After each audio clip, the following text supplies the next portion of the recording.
Hello student, सभी को very good morning. Today we will going to study mathematics of class 7th।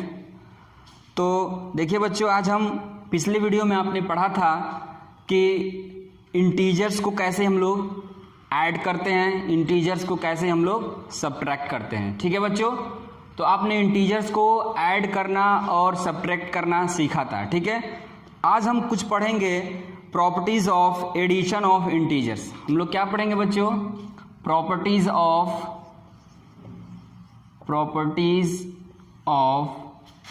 Addition of integer. ठीक है बच्चों, तो ध्यान से देखेंगे और एक एक आप लोग एक एग्जाम्पल इससे समझाते चलेंगे ताकि आपको सारी चीज़ें आपको क्लियर होती जाएंगी। तो सबसे जो पहली प्रॉपर्टी आती है वो आती है क्लोजर प्रॉपर्टी ऑफ एडिशन। सबसे पहली जो प्रॉपर्टी आती है क्लोजर प्रॉपर्टी ऑफ एडिशन। ठीक है बच्चों, क्लोजर प्रॉपर्टी ऑफ एडिशन होता क्या है? ये क्लोजर प्रॉपर्टी ऑफ एडिशन यानी किसी भी दो इंटीजर को जोड़ेंगे, कोई भी दो इंटीजर आप ले लीजिए, अगर किसी भी दो इंटीजर को हम लोग ऐड करते हैं तो ऐड करने पे जो आएगा वो भी जो है एक इंटीजर होता है। ये जो है हमारा क्लोजर प्रॉपर्टी कहता है। ठीक है, बात समझ में आया? अगर कोई पूछता है आपसे कि क्लोजर प्रॉपर्टी क्या होता है तो आप सिंपली कहेंगे कि मान लीजिए कहेंगे कि सम ऑफ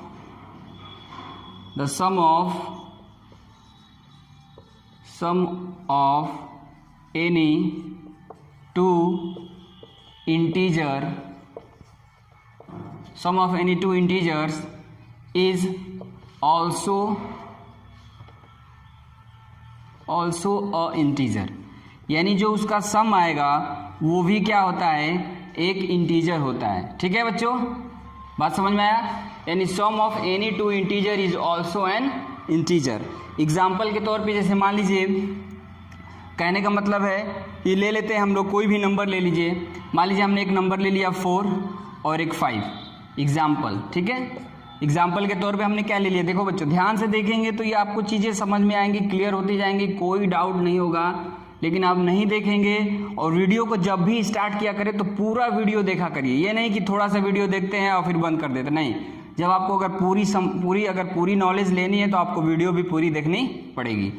तो अब मान लीजिए हमने एग्जाम्पल ले लिया, 4 और 5 क्या हैं? दो इंटीजर हैं। ठीक है बच्चों, अगर हम इन दोनों इंटीजर को जोड़ते हैं तो 4 और प्लस 5 क्या होगा? ठीक है बच्चों, 4 और 5 कितना हो जाएगा? 9। हम आपको इंटीजर की जब डिफिनीशन बताए थे तो इंटीजर के डिफिनीशन में बताया गया था कि all positive and negative number with 0 is called integers. तो ये बताइए 9 कैसा नंबर है? पॉजिटिव, तो 9 भी क्या है? इंटीजर है ना। 4 और 5 को ऐड करने पे क्या आ गया? 9 आया, जो कि क्या है? वो 9 इज एन इंटीजर। ये भी क्या है? एक इंटीजर है। बात समझ में आया? कहने का मतलब है कि क्लोजर प्रॉपर्टी यही कहती है कि किसी भी दो नंबरों को ऐड करेंगे, किसी भी दो इंटीजर को ऐड करेंगे तो जो नंबर आएगा वो भी क्या होगा? एक इंटीजर होगा। जैसे मान लीजिए हमने ले लिया 4 और 3, हम इन दोनों नंबर को ऐड करेंगे -4 + 3। अब आपको मैंने पिछली वीडियो में बताया था कि -4 यानी जब अपोजिट साइन होते हैं तो क्या हो जाता है? वहाँ पे सब्ट्रैक्शन हो जाता है। यानी 4 में से 3 जाएगा, कितना आएगा? 1। लगा तो प्लस का साइन है बट अपोजिट साइन होने की वजह से, ठीक है बच्चों, अपोजिट साइन होने की वजह से ये आपका क्या हो जाएगा? सब्ट्रैक्शन हो जाएगा। 4 में से 3 जाएगा, कितना आएगा? 1। और यहाँ पे माइनस साइन है क्योंकि -4 बड़ा है तो क्या लिखेंगे यहाँ पे? माइनस। तो -1 भी क्या है? इंटीजर है। ठीक है बच्चों, तो ये क्लोजर की बहुत अच्छी प्रॉपर्टी है। अब क्लोजर इंटीजर की कि किसी भी नंबर को जोड़ते हैं, किसी भी दो इंटीजर को जोड़ेंगे तो जो नंबर आएगा वो क्या कहलाता है? आपका इंटीजर ही होता है। ठीक, अगली प्रॉपर्टी पे चलते हैं।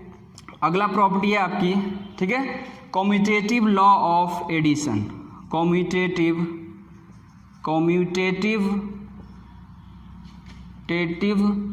Law of addition. Commutative law of addition, देखिए कम्यूटेटिव लॉ ऑफ एडिशन क्या कहता है? बहुत अच्छा ये मतलब प्रॉपर्टी है कि कोई भी दो इंटीजर ले लीजिए। मान लीजिए एक इंटीजर हमने लेट कर लिया, let an integer an integer a and b. कोई भी हम दो इंटीजर रिलेट कर लेंगे, मान लेंगे कि कोई भी दो इंटीजर ए और बी है, ठीक है बच्चों।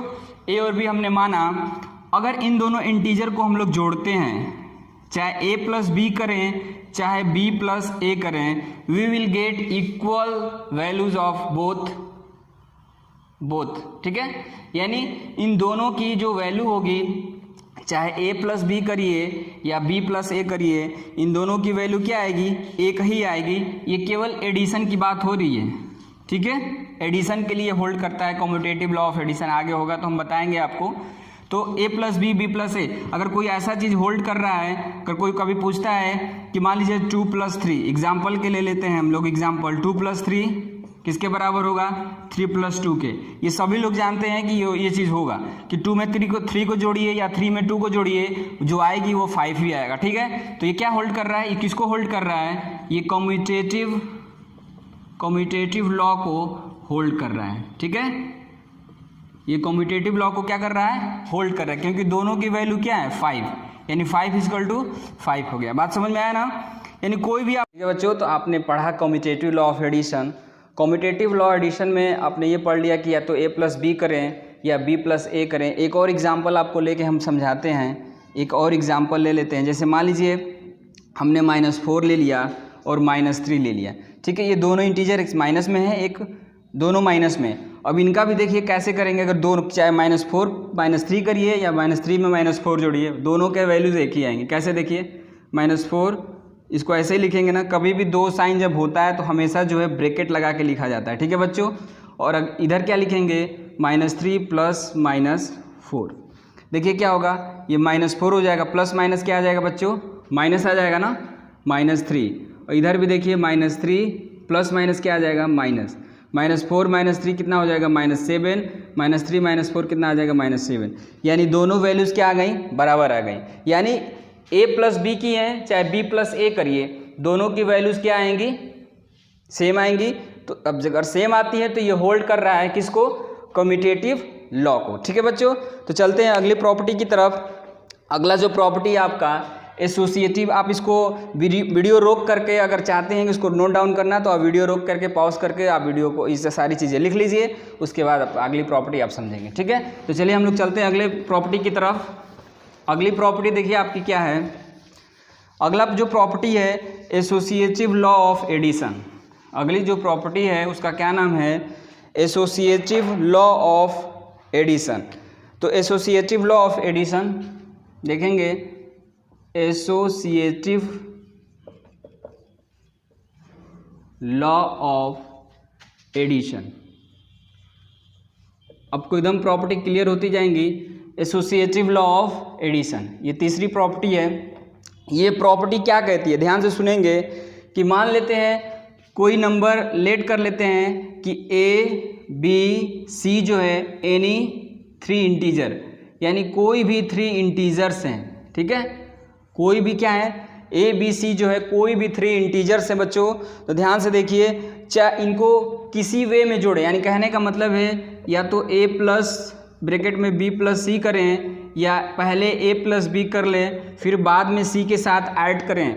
यानी a प्लस पहले b प्लस सी को ऐड करने के बाद फिर a में जोड़ लें, फिर उसके बाद a प्लस बी को ऐड करने के बाद फिर जाके c में ऐड कर लेते हैं, तो दोनों वैल्यूज़ क्या आएंगी, बराबर आएंगी। अगर ये कंडीशन होल्ड कर रहा है तो वो कौन सी प्रॉपर्टी को होल्ड करेगा, एसोसिएटिव लॉ ऑफ एडिशन। आपको एक एग्जांपल लेके हम समझा देते हैं। जैसे मान लीजिए कोई नंबर है 2 3 4, ठीक है। ये 2 3 4 क्या है, 3 इंटीजर हैं। तो एसोसिएटिव लॉ हमको दिखाना है कि होल्ड कर रहे हैं कि नहीं, एसोसिएटिव लॉ को ये नंबर्स होल्ड कर रहे हैं कि नहीं, इनको दिखाना है। ये क्या आपको पता है कि 2 3 4 क्या है, इंटीजर्स हैं। तो देखिए कैसे, 2 प्लस ब्रैकेट में 3 + 4, यही तरीका है लिखने का। फिर 2 + 3 + 4, ठीक है। तो देखिए क्या करेंगे, 3 और 4 को पहले जोड़ लेंगे, 3 और 4, क्योंकि पता है कि सभी को कि बोर्ड मास का रूल लगता है, बोर्ड मास में पहले सबसे पहले ब्रैकेट को सॉल्व किया जाता है, ठीक है। तो 3 और 4 कितना हो गया, 7, और 2 और 3 कितना हो जाएगा, 5, और प्लस क्या हो गया यहाँ पे 4 हो गया, ठीक है बच्चों। 7 और 2 जोड़ेंगे तो क्या आएगा 9, 5 और 4 जोड़ेंगे तो क्या आ गया 9, दोनों वैल्यूज इक्वल आ गई ना। बस लिखने का हमने तरीका चेंज कर दिया कि सबसे पहले हमने इसको जोड़ा, इधर ऐड किया, और इधर वाले में सबसे पहले इन दोनों को ऐड किया, ठीक है, बाकी कुछ नहीं किया हमने, ठीक है बच्चों।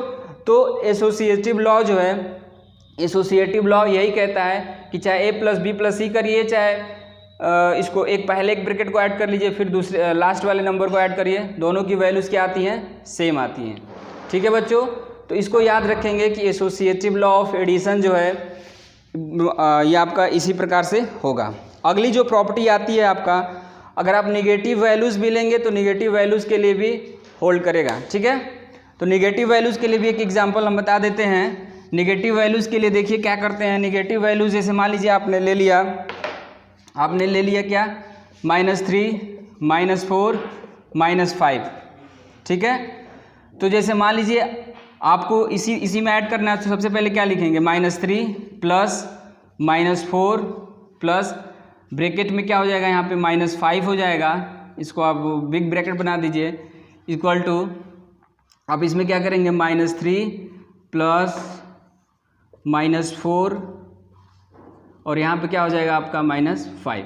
अब इसको सॉल्व करिए तो ये क्या हो जाएगा, -3 -4 प्लस माइनस क्या हो जाएगा, -3 माइनस क्या हो जाएगा, -5, -3 -4 और -5 कितना हो जाएगा बच्चों, -9, ठीक है। और इधर आपका -7 हो जाएगा और ये आपका -5, क्योंकि दोनों में सेम साइन है। तो पिछले वीडियो में बताया था कि अगर सेम साइन होते हैं तो वो क्या क्या क्या कर दिए जाते हैं, वो ऐड कर दिए जाते हैं, ठीक है बच्चों। ये -4 और -5 भी कितना हो गया, -9। अब देखिए यहाँ पे प्लस माइनस क्या हो जाएगा, -9 और 3 को जोड़ेंगे तो कितना आएगा, दोनों में सेम साइन है तो ऐड होगा, ठीक है। तो ये कितना आएगा, -12 हो जाएगा। 9 और 3 कितना होता है, 12, दोनों में माइनस है तो माइनस साइन लगा देंगे यहाँ पे। और यहाँ पे देखिए 7 है, -5, दोनों में सेम साइन है तो क्या हो जाएगा, -12। तो आपने देखा यहाँ पे कि दोनों निगेटिव वैल्यू को लिए भी हमने एसोसिएटिव लॉ पे होल्ड कराया, तो ये आसानी से होल्ड कर गया एडिशन के लिए, ठीक है। तो -12 अपन बराबर क्या आ गया, -12, ठीक है बच्चों। तो हमको उम्मीद है कि आपको एसोसिएटिव लॉ ऑफ एडिशन समझ में आया होगा। अगला चलते हैं एग्जिस्टेंस ऑफ एडिटिव इनवर्स, जो अगली प्रॉपर्टी आप इसको नोट डाउन कर लीजिएगा, ठीक है। इसके बाद चलते हैं एग्जिस्टेंस ऑफ देखिए क्या दिया हुआ है, existence of additive identity, existence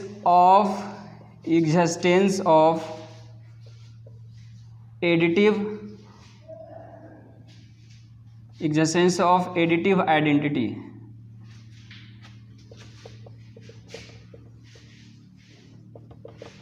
ये बहुत इंपॉर्टेंट प्रॉपर्टी है, मतलब अक्सर जो है लोग बच्चे इसमें कंफ्यूज होते हैं कि एडिटिव आइडेंटिटी होता क्या है। बहुत इंपॉर्टेंट है, इसको अच्छे से समझेंगे बच्चों। अगर आप इसको समझ जाएंगे तो बहुत कुछ इससे आप हल करना सीख जाएंगे। तो देखिए होता क्या है, एग्जिस्टेंस ऑफ एडिटिव आइडेंटिटी होता क्या है, ये होता है कि कोई ऐसा नंबर ले लें जिसमें हम जोड़ें तो वही नंबर आए। ऐसा कौन सा नंबर है जिसमें वही नंबर हम जोड़ेंगे, मतलब कि तो वही संख्या आएगा। जैसे मान लीजिए हमने लिया है, लेट कर लिया कि a जो है बी एन इंटीजर, एक इंटीजर है, ठीक है बच्चों। तो हम जैसे मान लीजिए इसको किस नंबर में जोड़ें कि ये वही नंबर दे दे। आप खुद सोचिए, कोई ऐसा नंबर है कि जिसमें हम a को जोड़ेंगे तो वही नंबर देगा, आपको नहीं पता है। देखिए 0 एक ऐसा नंबर है कि अगर हम 0 में किसी भी नंबर को ऐड करेंगे तो वो वही नंबर देगा। एग्जाम्पल पे देख लीजिए, जैसे मान लीजिए हम 2 + 0 करेंगे तो क्या आएगा बच्चों, 2 आएगा। 3 + 0 करेंगे तो क्या आएगा, 3 आएगा। 4 + 0 करेंगे, यानी कोई भी नंबर आप ऐड कर लीजिए 0 में वही नंबर देगा, ठीक है। तो यही कहलाता है एग्जिस्टेंस ऑफ आइडेंटिटी, यानी 0 को जो है 0 यहाँ पे नोट कर लीजिएगा, 0 इज कॉल्ड एडिटिव आइडेंटिटी। इसको याद रखेंगे बच्चे, बहुत ही इंपॉर्टेंट है, ठीक है। 0 इज कॉल्ड एडिटिव आइडेंटिटी। क्यों कहा जाता है कि 0 एक ऐसा नंबर है जिसमें किसी भी नंबर को अगर हम लोग ऐड करते हैं तो क्या आता है, वही नंबर देता है, ठीक है बच्चों। तो आपको ये समझ में आ गया होगा। चलते हैं अगली प्रॉपर्टी की तरफ, जो कि लास्ट प्रॉपर्टी है आपकी, existence of additive inverse. Existence of, ये भी इम्पॉर्टेंट है, existence of additive inverse. Existence of additive inverse क्या होता है? देखिए एडिटिव इनवर्स आ गया ना, इनवर्स का मतलब होता है उसका अपोजिट, ठीक है। तो ऐसा कौन सा नंबर है जिनको ऐड करने पे, खुद से ऐड करने पे जीरो आ जाए, यानी कहने का मतलब है कि ए में हम क्या जोड़ें, यहाँ पे क्या जोड़ें कि ये जीरो दे दें, ठीक है। अगर जो भी नंबर यहाँ पे जोड़ने पे अगर जीरो देगा वही नंबर जो है ए का क्या कहलाएगा, एडिटिव इनवर्स का आएगा। तो पता है कि ए पॉजिटिव है, अगर हम यहाँ पे माइनस ए लगा देते हैं तो ए में से ए घट जाएगा तो क्या आ जाएगा, ए में से ए जाएगा तो कितना आएगा, जीरो आ जाएगा, ठीक है। अगर एग्जाम्पल हम लिख लेते हैं, जैसे मान लीजिए 2 है, 2 में हम -2 को क्या करते हैं, जोड़ देते हैं, तो 2 में से 2 यानी 2 - 2 बराबर कितना आ जाएगा, 0। यानी कहने का मतलब है कि ए का एडिटिव इनवर्स कितना होगा, -a होगा। यानी एडिटिव इनवर्स उसी को कहते हैं कि यानी उस एडिटिव इनवर्स को उसके उस नंबर में ऐड करें तो वो नंबर क्या दे दे हमको, 0 दे दे, ठीक है बच्चों। मतलब तो यहाँ पे याद रखेंगे, यहाँ पे नोट करके नीचे लिख लेंगे कि a इज कॉल्ड, यहाँ पे लिख लेंगे -a is called additive inverse of A, ठीक है। -a is called additive inverse of A. इसी तरह आपसे अगर पूछा जाए कि 2 का एडिटिव इनवर्स क्या होगा, आप सिंपली कहेंगे -2। 4 का एडिटिव इनवर्स क्या होगा, -4। -5 का एडिटिव इनवर्स क्या होगा, बस साइन चेंज कर दीजिए, +5 हो जाएगा। ये एडिटिव इनवर्स इसलिए कहे जा रहे हैं कि इन दोनों नंबरों को अगर आप ऐड करते हैं, 2 + -2 करेंगे तो क्या आएगा, 0। 4 + -4 करेंगे तो क्या आएगा, 0। -5 + 5 करेंगे तो क्या आएगा, 0। यानी एडिटिव इनवर्स उन्हीं को कहा जाता है जिनका सम 0 के बराबर आना चाहिए, ठीक है बच्चों। तो इतनी चीज़ें आप इसको तैयार करेंगे, ये प्रॉपर्टीज़ थी और ये बहुत अच्छी हैं। और सब्ट्रैक्शन में एक चीज़ और यहाँ पे नोट कर लेंगे कि सब्ट्रैक्शन में जो है आपका एडिटिव इनवर्स जो होता है सब्ट्रैक्शन, ठीक है, क्योंकि ये बहुत बार कन्फ्यूजन का जो है कारण बन जाता है। दूसरा एग्जाम्पल हम ले लेते हैं, जैसे मान लीजिए हमको सब्ट्रैक्ट करना है 9 from 4, यानी 4 में से किसको घटाना है, 9 को, तो 4 - 9 लिखेंगे। अब बच्चे इसमें भी कंफ्यूज होते हैं, कहते सर 4 छोटा है 9 बड़ा है, कैसे घटेगा 4 में से 9? तो घटेगा भाई, क्यों नहीं घटेगा, 4 में से 9 नहीं घटेगा तो 9 में से 4 तो घटेगा ना। तो 9 में से 4 घटाएंगे तो कितना आएगा बच्चों, 5 आएगा, ठीक, 5 आ गया ना। अब यहाँ पे देखिए जो बड़ा होता है उसी का साइन आता है, तो बताइए कौन बड़ा है, 4 बड़ा है कि -9? अगर यहाँ पे कोई साइन नहीं है तो यहाँ पे प्लस बोला जाएगा। अगर आपसे पूछा जाए कि प्लस वैल्यूज़ में +4 बड़ा है कि -9, तो वैल्यू 9 की बड़ा ही है ना, तो क्या किसका साइन आ जाएगा, यहाँ पे माइनस का साइन लग जाएगा, ठीक है बच्चों। तो याद रखेंगे जो भी बड़ा होगा उसी का साइन यहाँ पे लगेगा, ठीक। इसके बाद तो बस आज के लिए इतना ही बच्चों, तो बस धन्यवाद।